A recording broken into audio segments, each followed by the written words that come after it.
Hey all, today is day 7 of our 30-day English grammar course. Did you ever face a situation when you were in the middle of some activity and someone interrupted it? Everyone might have faced, isn't it? I was cleaning my room when my friend called me.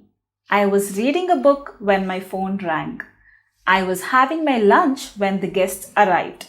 In all these cases, there was some activity happening and someone interrupted it. Let me put it on a timeline. I was reading a book when my phone rang. In this sentence, reading was an activity that was in progress for some time in the past. My phone rang.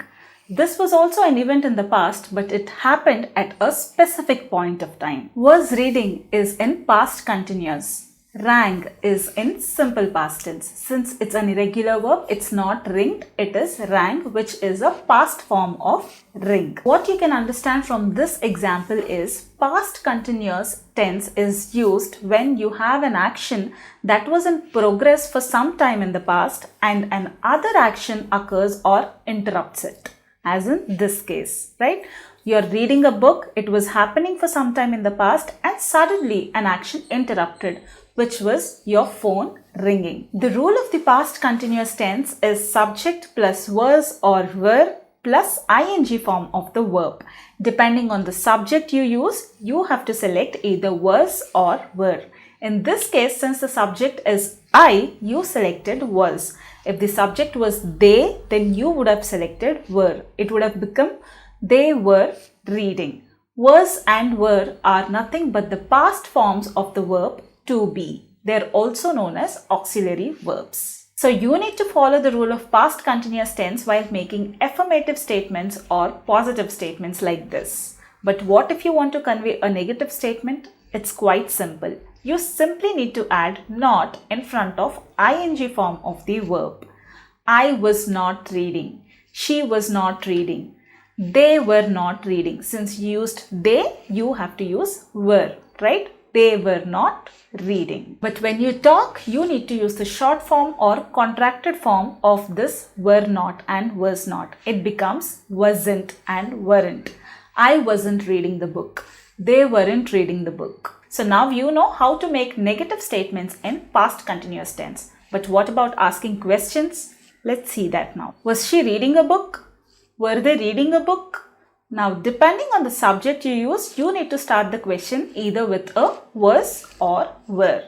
Not just this. Now, if you want the question to be in a more detailed way, you need to use what, where, how, why.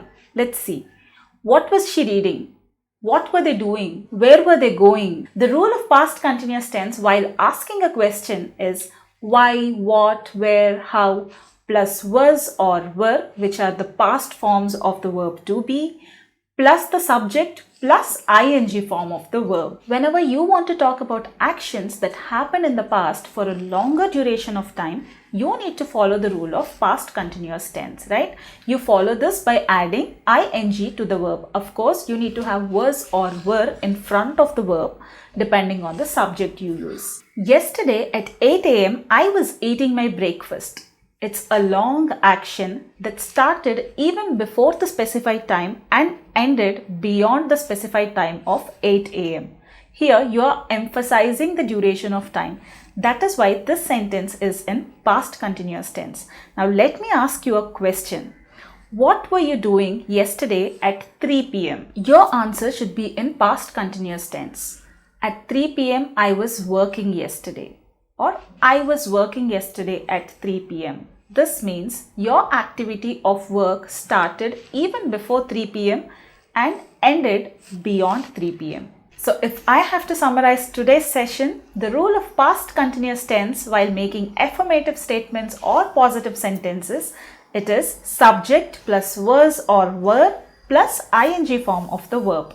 If I have to make a negative statement, you simply have to add not in front of the ing form of the verb, right?